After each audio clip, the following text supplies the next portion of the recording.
Have you been unleashed? Unleashed. Hello, everyone, and welcome back to the Horizon Advisors Unleashed podcast. Andrew Hinrichs here again. Excited for another awesome topic, awesome podcast we have for you today. One of my favorite subjects, actually, and topics. We're excited to have it. I'm joined here by my partner, Ryan Kus. What's going on, Ryan? Hey, what's going on, Andrew? Not much. Can't complain. Working away. This is a Monday. Happy Monday for when we're recording, at least.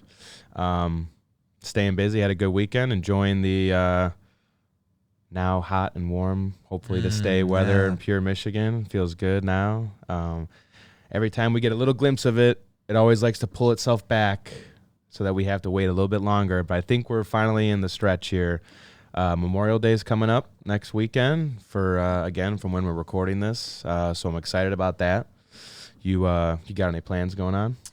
Yeah, just going to my favorite place, one of my favorite places on earth, up in the Sleeping Bear Dunes area. I'm going up there with the fam and just hanging out, really low key. Nice. Sounds How about relaxing. Do some farming. Got some landscaping to do. Down in Coldwater, I have we got a tree guy coming that I got to meet with on Saturday to scope out, get some trees planted. You know, some spruce, some evergreens, some arborvitaes, maybe a couple more apple trees. So I got to meet him. Do some farming myself. I got to get some plots ready for the fall. So Saturday will be a pretty worky type Saturday. Pretty productive. Physical work. Hopefully the weather's nice and beaten, and I'm getting the sun beating down on me. It'll be fun. But other than that, hopefully relatively relaxing. I'm hoping. Other than that, but I know I'm gonna be tired. You need Saturday. that. You need that right now. I do. I could use a little bit of relaxation for sure. I feel like it's been full throttle since January 1st, but for all good reason. I'd much rather have it that way than the other way, because I'd be bored. I don't want to be bored. Yeah, you're what, 3 weeks out from tying the knot? Yes, tying the knot. Exciting. June 8th, yeah, the big day. So, 3 weeks or so.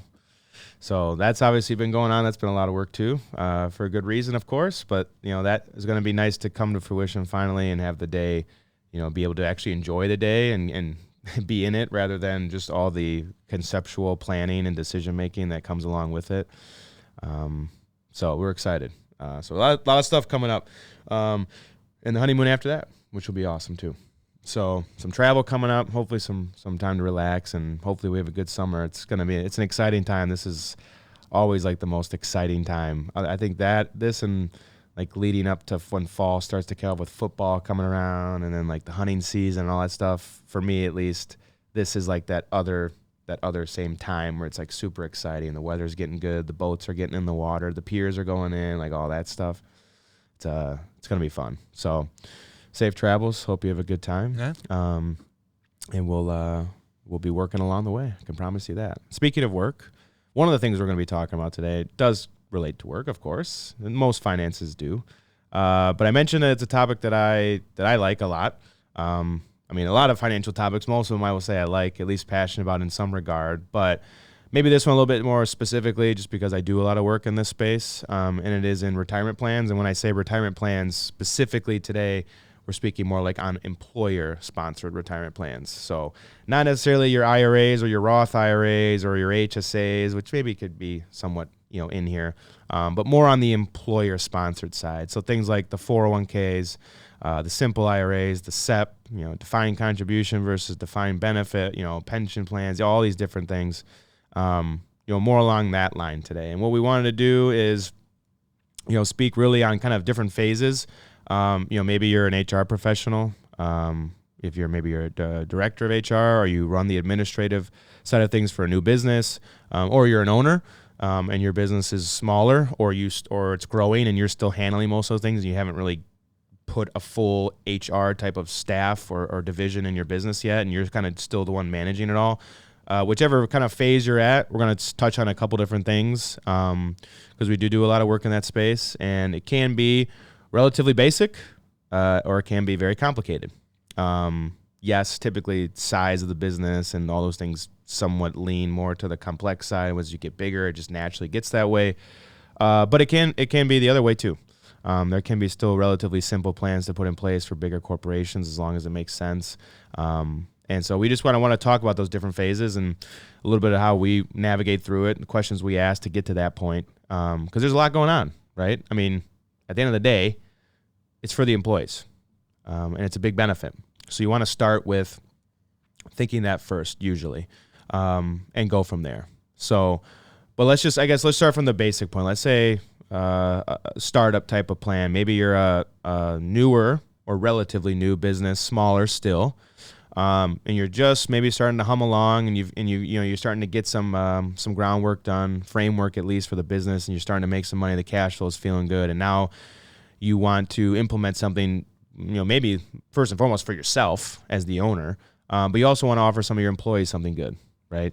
So, I guess what would be one of the first parts in that kind of rough scenario, right? I mean, where would you start with that, Ryan, in terms of that phase? Yeah, I mean, I think before we talk about the plans, we'll jump into some of the options. I mean, the first things I would be thinking about is, what I'm trying to accomplish. Like Andrew said, I mean, if you're just at the point where you don't really have a lot of employee benefits, I think it's pretty important to decide on what you're trying to accomplish with it. For many, you want to retain employees, by offering a competitive, package. If you have no benefits and they can get a job, at around the same pay, and they think it'll be just as good of a job, but it comes with other types of benefits, as part of their overall package, they might just jump ship just for that reason, even if they're happy where they're at. So, determining, why you're doing it. So why most business owners start putting in employee benefits is, a retention item. You also got to decide on, what you would want to spend. If you don't want to spend a lot, then there's certain options that might, be better for you. If you want to make a rich plan and put money in for employees, to better their retirement, there's a lot of different options to do that. So, I mean, I think, those two things, for me are the first things I would think about is, why am I doing it? And then how much money as a business owner do I want to put into it? Maybe that isn't benefiting me. I mean, where would you take it from there? Well, that is first and foremost the questions I would ask yourself. And, sometimes it's a little bit more, maybe complicated isn't the best word, but it goes just a little bit deeper than that. Because sometimes, really the goal might be for the business owner as a whole. That might be really what you're trying to accomplish. If you're the business owner, meaning maybe you're not necessarily at the point yet where you are extremely concerned with the employees. Maybe you're, maybe the base of your employees are different. They're not all W-2. Maybe you have a mix of 1099 and W-2. You have contractors, right? You have a different scenario. And right now, you might even be before that phase, or maybe you're still just one person, two people, small shop. And it's really about looking at it. The question is, what's going to best serve me, right? That can also defer you or deter you to a different scenario rather than maybe the common plans or strategies that you might think of. So you do have to ask yourself that too, because at the end of the day, you as the business owner, you have to look out for yourself too. So when you talk about things like how much is it going to cost, what is the true benefit? Yes, those are, important questions to ask, but do remember that you are a piece of that too.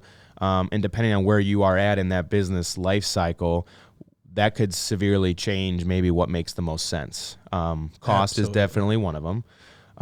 But the outlook, right? The growth of your business, where you're trying to go, you do have to consider some of that too, because one of those plans that you may implement that's really more beneficial towards a couple key employees and yourself, or maybe just yourself, if your business evolves and expands and grows and then you have new situations happen, you might have to completely change or unravel what you were doing because now it's not allowed or it doesn't make sense or there's limits and all these different things, because there's a lot of detail and a lot of rules that come into play here with some of these plans. But you can get very strategic, right? So that's where, like, on that smaller side, kind of starting out, there are a lot of options that you may have. And again, I think it comes down to, like you said, what are you trying to accomplish? And to answer it, I guess, more to give you some options, I guess, on what that really means. Some people most of the time just go for, can I get a deduction on my tax return, right? Those things. Those are the common ones. But really think about how much you are trying to save. Right? That's a big piece of it, because you might be thinking of all these options, but in reality, if you only want to save a couple thousand or 10,000 or something like that a year, well, some of those creative strategies might not even make sense just because there's no need at that level. But if you're really trying to stuff things away, right, how much you want to save is kind of like how much will it cost. They're in the similar kind of framework of, because at the end of the day, funding those retirement plans comes out of the cash flow of the business or yourself, and it's like an expense, right? Yeah, it's a great point. I mean, if you're just looking to save a little bit, maybe just doing a deductible IRA might just be good enough for you. Mm-hmm. Let's break down some different types of business formats and talk about some of the different options. So I know, one type of format is kind of like the sole proprietor. You're a business owner. It's just you. Maybe you have some contractors or 1099 employees, but you're the only one on the payroll. What are the options that you have for yourself? So again, really determining based on how much you want to save, but just the options available to you. Yeah, we once mentioned one. I mean, you could just do a deductible IRA, or you could maybe do a Roth IRA depending on limits, right? Some of those things. You could just do an individual retirement account, right? Which I mentioned in the beginning, not really what we're talking about today, but that is an option to you. You also have the availability to do what's called a SEP, SEP, Simplified Employee Pension Plan, SEP IRA. That is an option to you. That's really more geared towards the sole proprietor, solo business owner, or maybe you have 1099 contract workers that are working with you, but mainly more commonly for people like that scenario. You can do it with W-2 employees, but there's some rules that might change why that makes sense.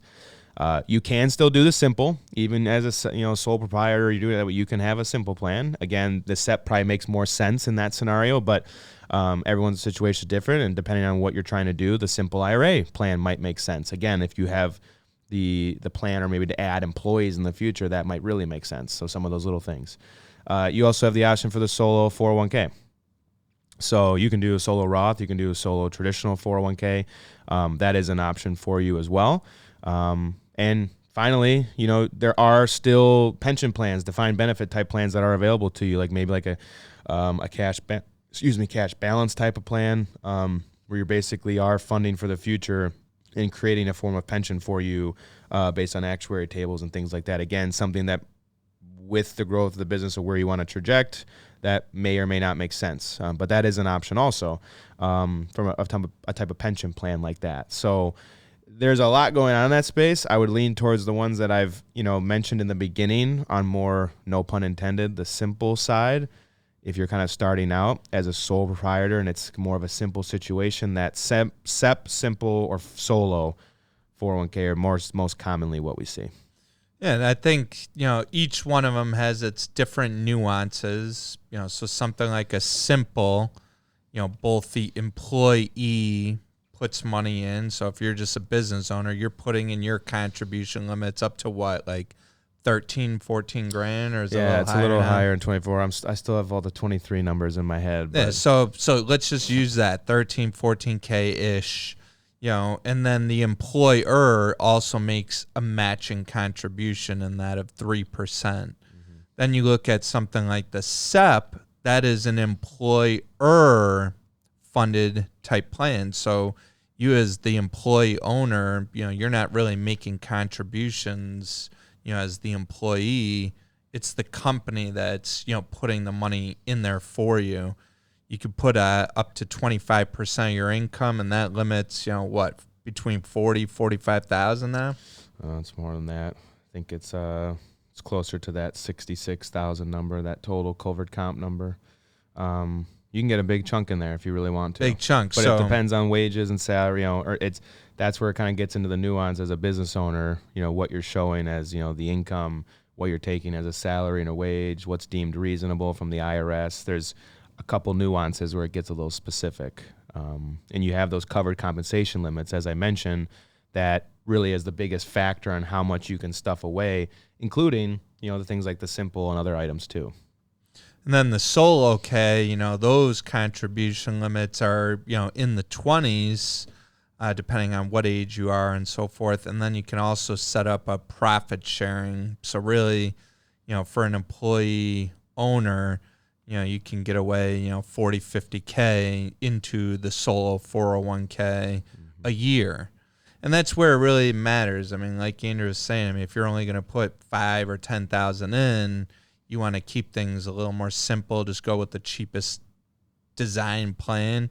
But if you're trying to get into these bigger numbers, I know we've set up defined benefit plans where we have business owners, dumping in a couple $100,000 in pre-tax. Yeah. For the super savers. So, but that wouldn't make sense, for people that aren't looking to save a lot. So I think, great point. Figure out kind of how much you're, thinking you would like to save, and then design the plan around that. And that goes for also the employees, the expected cash flow, because if you're, to speak on a startup plan, if you're, debating like a 401k, for an example, startup plans can be a little expensive just because most vendors, record keepers out there, they don't really love that space, because there's not many assets in the plan, so they're not making a whole lot of money, so they charge more to do startups. Again, you can, it's not that you can't get a good deal because they are out there, but that expected cash flow number does matter too. So, let's say the other scenario is, let's say you are already a business and you have 15 employees or 10, 15 employees. Seeing who would want to contribute and maybe how much of their income they'd want to contribute to a retirement plan, that does matter too when you're looking at pricing and some of these other things out there, because it might make sense just to do the simple IRA in that case. If you and maybe one or two other people are going to contribute, okay, well, that probably is not going to help you all that. But if everyone, let's say you're a small legal firm or an architect firm, or maybe a higher white collar type of stuff. Maybe everyone wants to max it out. Well, if you have 10 people maxing out over 20,000, well, you're getting over 200 grand in the plan in 1 year. Well, that expected cash flow, that's going to make it a little bit different. And it might phase you out of something like a simple, if that's what you wanted to do. So that's where, again, a lot of questions and, kind of diving into really what the intent is, it really matters, because some of these questions can sometimes not be thought of when you're looking at these types of plans and what makes the most sense. Another thing about the simple IRA plan, for example, is you have to have 100 or fewer employees. So, again, talk about that growth and expansion. Maybe that's where you start in the beginning because it's simple and makes sense. And then as you grow, maybe that's something you phase out into a 401k later. The simple plan really for, kind of to conclude on more of the smaller sole proprietor, smaller businesses, it really is a good solution, to be honest with you, because it gives you some flexibility. You don't have to do testing. You don't have to worry about discrimination, TPAs, audits, getting all that stuff involved. That's for 401ks. That's later stuff, right? We talked about pension, defined benefit, all that stuff's involved there too. It just causes more work and more cost. The simple IRA plan really is pretty straightforward. You have lower limits in a 401k, sure, but you do have the option to match 3% to the employees who are contributing, or you can elect to just do a 2% non-elective contribution to everybody. And those are really the two options. And as long as someone's making $5,000 or more in compensation, they'll be eligible, but they can opt out if they want. So it really provides flexibility and ease for that beginning, and it kind of gives a nice flow into what a retirement plan looks like for the company if you've never done one before. And then I think it's a good stepping stone too. If the business continues to grow and do well, then you move into the next phase, which would probably be implementing a more complicated 401k plan. Yeah, I mean, many of these simple platforms out there, I mean, they have a 401k field. The employees can log in, they can choose their investments, they can change their allocations on the portal. I mean, they'll feel like they are in a 401k. Yep. I think really the main cost in a simple is really, if you elect to have that 3% match, if you apply 3% to your total payroll. So as an example, if you have $100,000 payroll, then your main cost is going to be that match. 3% on 100 is $3,000. Now, if you have $1 million payroll and you're putting in 3%, now you're talking a $30,000 match. That's kind of what your cost is as a business owner. And that would be assuming everyone's contributing the 3% to get that match, right? And that's where you can kind of look at some of the other options if it makes sense. But it's really just avoiding the discrimination, right, and all those different types of rules and testing that you have to do as the 401k plan starts to get involved, which kind of leads more to the next phase, which is maybe more of the complicated type of scenarios, the bigger savers, right? So even if you're a sole proprietor or a smaller business, but you're really stuffing money away, this is where you probably skip that beginning step and go more towards the 401k type route for a lot of reasons, which we'll kind of discuss here in a second.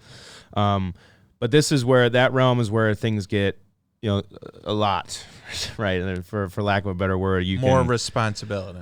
It's that too, but just the options and the bells and whistles and all the different types you can have with the matching and the vesting and the amount you can save and what type of money you can save. Yeah, 401k loans and hardship withdrawal and all these different metrics that start to come into play here. It just where it gets a lot more detailed. So normally bigger businesses, bigger employers with more employees, right? This makes a lot more sense for the reasons we just mentioned. But mainly, first and foremost, disregard all the plan design, right? At the end of the day, the 401k, a retirement plan, is put in place to a business to serve as a retention tool. I mean, let's just, again, as it is, it's an employee benefit that is used to say, hey, look, we have a great 401k plan. Look at these investment options. Look at our healthy match. It's free money on the table if you put in this much. We're giving you the ability to save for retirement in a good way. We care about you guys, right? That's what it is. On top of the fact that, yes, it gives maybe the business a deduction, the owners get to stuff money away too and all those things, sure. But at the end of the day, that's the story. And that's what it should be, because employee benefits are for the benefit of the employee, and that should be first and foremost. Then you kind of dive into, again, you look at the demographic of your employee base and seeing what's going on there. That's when things start to get into more of the nitty-gritty type of questions on what you want to actually do and have happen. Because you could be in a lot of scenarios, right? Let's say if you were phasing along that path and you were going through what we just described 5 minutes ago, and let's say now fast forward a couple years, you did do the simple IRA plan. Now you're at 50 to plus, maybe 100 employees. Maybe you're at that limit. You're getting close to that limit with the simple. And you've stuffed money away. People are saving. It's going great. But now, you've got a couple 100,000, 500, 750, $1 million, maybe more in the plan. And it seems to be continuing to grow and people are still saving. That's when, okay, what should we be looking at to now look at the next phase? And it goes along just as much as when you look at health insurance, the ancillary, long-term disability, short-term disability, life insurance, long-term care, all those other type of benefits that you might have in place. That's when you have to start looking at, going maybe to like an RFP or looking at every year you're quoting it out and looking to see what's going on, because things now are going to take it to the next level. You might have testing and other rules that we talked about that we have to look at. So really, first and foremost, when you're looking at kind of like that next phase, is really looking at what options you have. And again, what you're trying to accomplish. Because some of those things still, where when you have a lot of employees and a lot of, businesses that have a lot of cash flow and they want to provide for the employees, they might want to still keep it simple. They might not, as a further retention tool, they might want to have employer contributions still have a vesting schedule where that free money that they're getting on the table isn't really free unless you stay along, for a couple years or, 2 to 6 years, whatever it is. And they have those vesting schedules to make sure that employer money that we're putting in for you, we want you to stay until you earn it or you deserve it, right? How much the match? What do you want to match, right? Do you want to offer after tax, Roth, right? All these different, options. That's when it starts to get really complicated, and it can get overwhelming. And with all the plan design and all the rules and what you should have and what you shouldn't. So we wanted to touch on a little bit of them today, because obviously going through a whole 401k plan design. It's hours of work, which we've done. And again, depending on your situation, it could be more simple or more complicated. But you want to look at first the responsibilities. That's the first thing, because now you're in a new realm. Before, I'm just kind of going along the life cycle of a business, right? So let's say it was more simple before, but now you're going to have a true investment lineup, right? That you have to have selected, and you have to have someone monitoring and have analytics and research to support why you have these options in the plan for your employees. Because who's responsible at the end of the day? Well, the fiduciary. Now, yes, in a defined contribution type of plan, the employee is technically liable and in charge for their investments and what they choose, so that's on them. But don't get misconstrued with the fact that as the employer, you have a fiduciary responsibility still to be looking at those investment options to make sure they're still in line with the options that you are having available to your employees, that they're cost efficient, that their performance is there, that the plan itself, the record keeper and everybody else, that those fees are still in line, that that's still the best option, right? There's still some criteria on the employer that you're responsible to have because you're offering this plan. So when we talk about responsibilities, to kind of take it a step further, you look at, okay, do we want to be in charge of monitoring those investments and picking and doing the data and doing the research, right? Yes or no? Do we want to be in charge of the fiduciary responsibility? Because you could have a legal department, you as the business could hold that responsibility. There's 321, 338, auto execute, right? Different options there. Do you want that responsibility? Yes or no? We've seen both options. Who's involved in doing the RFP type process and the annual reviews, right? Is there a financial committee? If you're not big enough yet, is it just you as the business owner or or maybe your CFO, right? Who's handling all of that, right? Normally an HR team steps in that place, but again, with a smaller business, maybe that's not a fully developed sector or division of your business. So, to kind of just speak on that from an investment side, right, which is where a lot of time we get involved, is a lot of the time an independent wealth management or financial advising team like ourselves, Horizon Advisors, will step in and help with a lot of that, meaning the investment research, the lineup, doing the reviews, presenting to the committees as to why these funds should be a part of the plan, which ones should be on the watch list, which ones should be subbed out, which ones should we continue to hold. Sometimes those advisory teams will serve as the fiduciary as well, but a lot of the time you can outsource that with the record keeper to a larger type of shop that specializes in those types of fiduciary criteria and responsibility, like a Morningstar or a Wilshire or a Mesereau, a lot of big ones out there that will satisfy that criteria for the employer, right, for an additional couple cost. A lot of the time that makes sense. And then your advisory team would be working with that, research and fiduciary company to make sure that the lineup's in check and that the investments are structured the right way. So that's a piece of it. But then again, the ongoing maintenance and the monitoring, the administrative type stuff still falls ultimately, to the employer, right? Payroll, handling the contributions, getting them in place. Employees have questions. Yep. If they're changing, right? Does the 401k have like 360 integration with your payroll, right? So if you have a payroll provider, whether it's a bigger one or a smaller one, do they have the proper technology and integration to accurately make it easy for you and handle all that? Or do you have to be watching every pay cycle? Did someone change their contributions? Do they want to put more into the Roth or more into pre-tax? Did they change the allocate? Right? Those types, that's where, we get into all the weeds, and it can be a lot, which again is why we help people. But those are some of the questions you have to start to ask yourself and consider, okay, what do we really want to do here, right? There's a lot going on. Yeah, if you have a plan in place already, I think, Andrew and I, we review a few 401ks that are already existing a year at least and go through an RFP model. And I think, one of the things a lot of companies just need to be aware of is you might start the plan at one size and, you're getting no complaints. Everybody seems happy. The employees are happy. But if you're not really looking at what's going on in the plan, your pricing might be way out of whack. You might have priced it when you only had $1 million or $2 million in assets. Now you have 10 million or 15 million in assets. So, taking a look at, how the fees are paid, and all that's super important, because I know we win a lot of business that way, is just looking at the fees and seeing how we can help.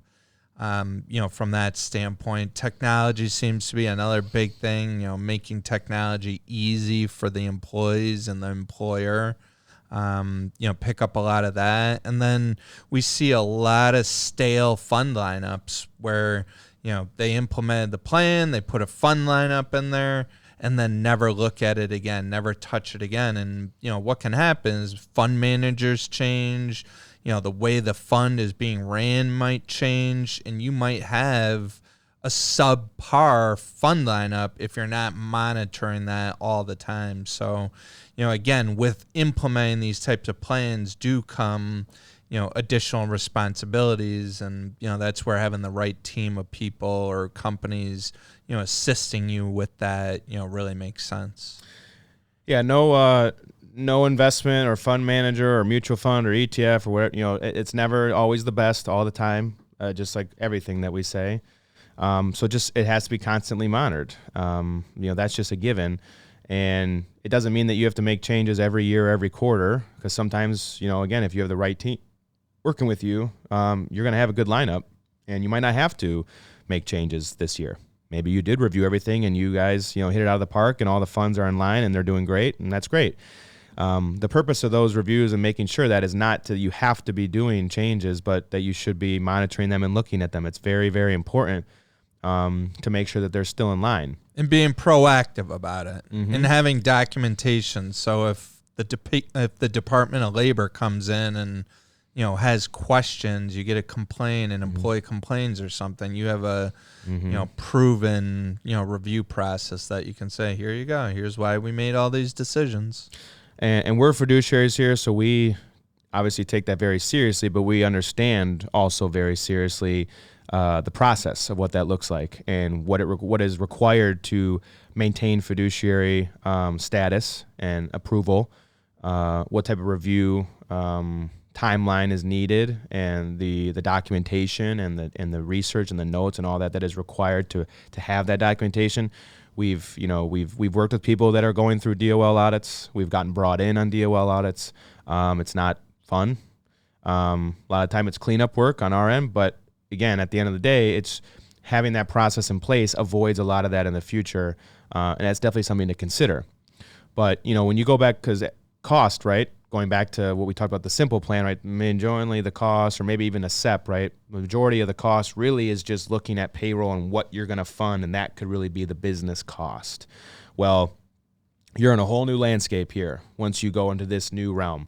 And that even goes for defined benefit plans too, because you still have, administrators, TPAs, you might have to get involved, and you might still have investments in there, and you're the one controlling what it's being invested in. There's a whole different realm of cost here, and kind of relating to some of the things we just talked about. In a 401k plan, you're going to have a cost to, really in the beginning, three main parties, and it'll be the record keeper / TPA. And the reason why I say / is sometimes, which I'll mention in a second, is there's unbundled and bundled, which will relate to that. You'll have the advisor cost. You may or may not have one, but that could be the second one. And then the third one is the investment cost. So yes, you still have the payroll cost, which is if you have a match or other things, right? That's still money that you're outflowing into the plan, sure. But now you're adding kind of three more costs, because depending on the size of the 401k plan, you might need a TPA to handle Form 5500s, testing, right? Handling all that type of work. You can either have a bundled or an unbundled plan, which really simply just means the bundled plan means the record keeper will have TPAs on their team that will take care of all that for you along with the record keeping services. Or you have an unbundled plan where the record keeper, you have an outside independent TPA or a firm, similar to like Horizon Advisors, but they specialize in TPA work, would be the outside counsel that would handle all that for you. That's unbundled and bundled. But that's kind of the first piece. Again, then you have the team that's looking after the investment lineup and making sure that all those funds are hitting criteria, that they're performing, doing all the quarterly, semi-annual, annual reviews on the investments, managing that for the employees. That's the other cost. And then you have the actual cost of those investments that are chosen to the participants. And you can structure those a couple different ways. The most common one is that it's a prorated, participant fee, just like how it is if you had outside money being managed by somebody and they're charging a fiduciary, 1% fee or 2%, whatever it is, right? A lot of the time it is that. But sometimes the employer can pick it up all themselves and pay it, and pay a fixed fee for all those services. Check for it. And it's a business deduction for them. So again, it's just all these little things matter, and what options you want to choose depends on what you want to have happen. But these are all the questions that we ask, and it's not to really overload you with all these thoughts. A lot of the time, these questions can be easily answered and also guided, by us based on what you're ultimately trying to accomplish. But it's all the matter is that it just gets more complicated, and there's a lot more things, which is why some things can go by the wayside, which is why we see stale performance, funds lined up sometimes. Maybe we've seen a record keeper that's been there for a while. Maybe we see the payroll team is also the one handling the 401k just because it made it easy, for a long time. But now the business is growing, and whoa, are we really doing the right thing here with a payroll, handling the 401k as well, right? It gets into all these little intricate situations where, you can start to uncover a lot of things, and it gets overwhelming sometimes, which is why we come in. And these are all good things. I mean, we understand that a retirement plan is not going to make your company money at the end of the day. It's a savings vehicle. So, we try to make it as easy as possible. We try to minimize the time as much as possible when we go through our, process with different businesses. And I think, again, to kind of keep it high level and to really conclude on that 401k type of route, at a high level, you really have two options. And you may have heard the word safe harbor before. But when you talk about defined contribution plans, which, what that really means is that, employees through deferral on their, payroll are contributing or can contribute to the plan. And the safe harbor rule, essentially all that kind of testing that I was mentioning, still have to file Form 5500, but the testing, which is like the key highly compensated employees, how much is getting funded in, all these different bells and whistles of how much you can put in there. If you have a safe harbor plan, you essentially can void all those because the safe harbor automatically qualifies you to pass those tests. And what that means is essentially you have an election of 3%, typically it's 3% or 3%, and then 50% up to 5%, which would essentially mean if the employee is contributing 5%, you're getting a 4% match from the employer. If you offer that satisfies the testing rules, and it's immediately vested. So, again, when you're looking at those options, if you're talking about an employer match, that's really the first beginning point to consider is, do we want to go that route and have that as an option? Or do we want to implement a vesting schedule, but maybe a different match and, to help retain employees and all those things? Because at the end of the day, that's what really makes a difference. Because if you opt for option 2, you're going to have more testing. You might have to do forfeiture allocations, right? I mean, we have plans, we have clients sometimes that are in situations where the business, they fund too much based on their highly compensated status. And then it drives them nuts. Those highly compensated, getting a check back. Oh. They have to take money back out because they funded too much based on their testing that was not satisfied. They weren't allowed to max it out. Correct. And that might be a situation you've been in, or maybe you've heard of someone or a friend or a family that had to do that, and you're wondering why. Well, that's really why, because the employer opted for option B for some reason. Sometimes it's because of the benefit of the business owner or again, those highly comps, but sometimes it can actually hurt them, like we just mentioned. But that's kind of that first step. After you kind of, dwindle through all these other things we talked about, when you're thinking about a 401k plan, that truly matters. And sometimes, especially in the space that we see around here, it has to do with hourly versus salary plans, right? Union, non-union. Has a lot to do with that. And what is fair and levelized pricing and all these things, which is when we get called, which is why we help. Yeah, we love the complex plans. But that's a big, the big thing. That's what most people has heard of as a safe harbor plan. And they are very common, and it makes it easy. So when I say all these complicated things, right, that we just talked about, you can still make a 401k plan relatively easy as long as you have the cash flow and it's what you want to do. You want to have those, those things like immediate vesting. You want to provide a match like that, and those are okay for you. Well, the safe harbor can still make it relatively simple and feel a lot like a simple plan, simple IRA, because it really does kind of feel like that. It would just be then, do we add the Roth? Do we add an after-tax option, right? Some of these other things you got to handle. Sometimes there's self-directed options too in the 401k plans if you want to provide the employees the ability to dictate some of their payroll, some of their contribution to a completely self-directed brokerage option, which is outside of the fund lineup and everything you choose. There's a lot of time at these bigger companies, there's some very astute financial people that like to manage, really truly manage their own money, and they want to have their own self-directed app where they can choose anything. Buy individual stocks, any mutual fund they want, whatever. But that's an extra cost, right? And what's that going to look like? Is it worth it? All these things matter, but they're very customizable, and it can be a fun process as much as all this stuff's probably sounded like a bunch of nonsense and boring. It does make a big difference to employees, and it does make them happy. If they feel confident in their retirement plan and they feel confident in their, the investment managers and their financial plan, advisors and planners that are helping them, if they feel confident in that stuff, we see the data that it shows that they're gonna save more into retirement. They're gonna be, feel good about those things at work. It does make a difference. So all these questions do matter, and it's not just as easy as sometimes as maybe you would like it to be or want it to be, which is just, we want a retirement plan and boom, let's do a 401k, right? That's what everyone does.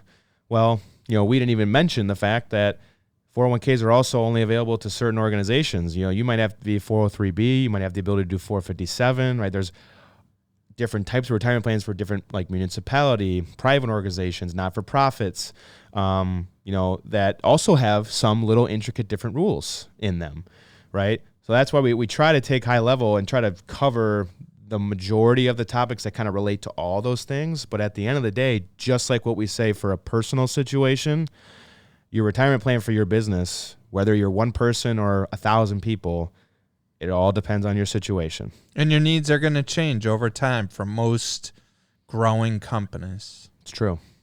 But it's fun. And again, what we like to see is we like to educate. And a lot of time, employers and HR teams, they want the best, and they want their best for their employees, but they also want to help educate. And a lot of this stuff has to do with education. It starts from the top. And once you feel that and go through that process of, again, those business life cycles of going through the startup all the way through maybe that first big review to the change to then just the monitoring of those plans, you'll start to see the phase of the retirement plan as long as with the business and how it fits and best serves you. And you can make it a fun process along the way. So thanks for listening. If you do, again, if there's anything that we can do to help from a retirement plan standpoint, from starting from scratch to all the way from implementing and monitoring, the plan that you have in place, there's a lot of things to consider and a lot of things we can do to help. So thanks for listening, and we'll see you again soon.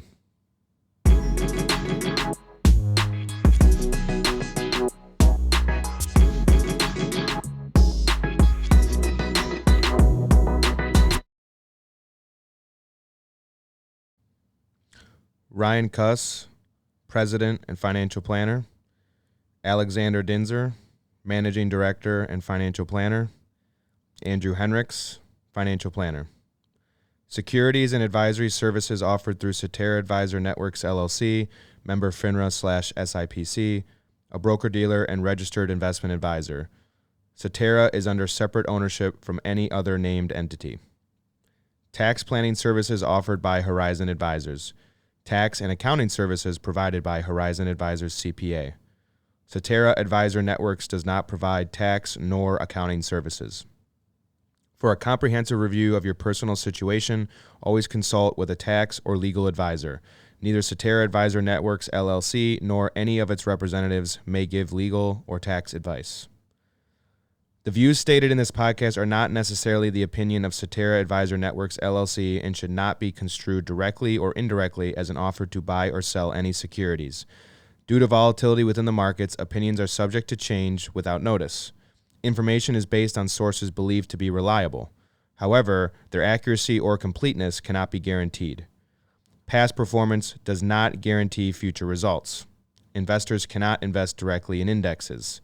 The performance of any index is not indicative of the performance of any investment and does not take into account the effects of inflation and the fees and expenses associated with investing. A diversified portfolio does not assure a profit or protect against loss in a declining market. All investing involves risk, including the possible loss of principal. There is no assurance that any investment strategy will be successful. Distributions from traditional IRAs and employer-sponsored retirement plans are taxed as ordinary income and, if taken prior to reaching age 59.5, may be subject to an additional 10% IRS tax penalty. Converting from a traditional IRA to a Roth IRA is a taxable event. A Roth IRA offers tax-free withdrawals on taxable contributions. To qualify for the tax-free and penalty-free withdrawal of earnings, a Roth IRA must be in place for at least 5 tax years, and the distribution must take place after age 59.5 or due to death, disability, or a first-time home purchase, up to a $10,000 lifetime maximum. Depending on state law, Roth IRA distributions may be subject to state taxes. Investing in mutual funds is subject to risk and loss of principal. There is no assurance or certainty that any investment strategy will be successful in meeting its objectives. Exchange-traded fund and mutual funds are sold by prospectus only. Investors should consider the investment objectives, risks, and charges and expenses of the mutual fund or ETF carefully before investing. The prospectus contains this and other information about the product. Contact Alexander Dinzer at 5455 Corporate Drive, Suite 306, Troy, Michigan, 48098 or 248-265-6662 to obtain a prospectus, which should be read carefully before investing or sending money. Horizon Advisors, 5455 Corporate Drive, Suite 306, Michigan, 48098.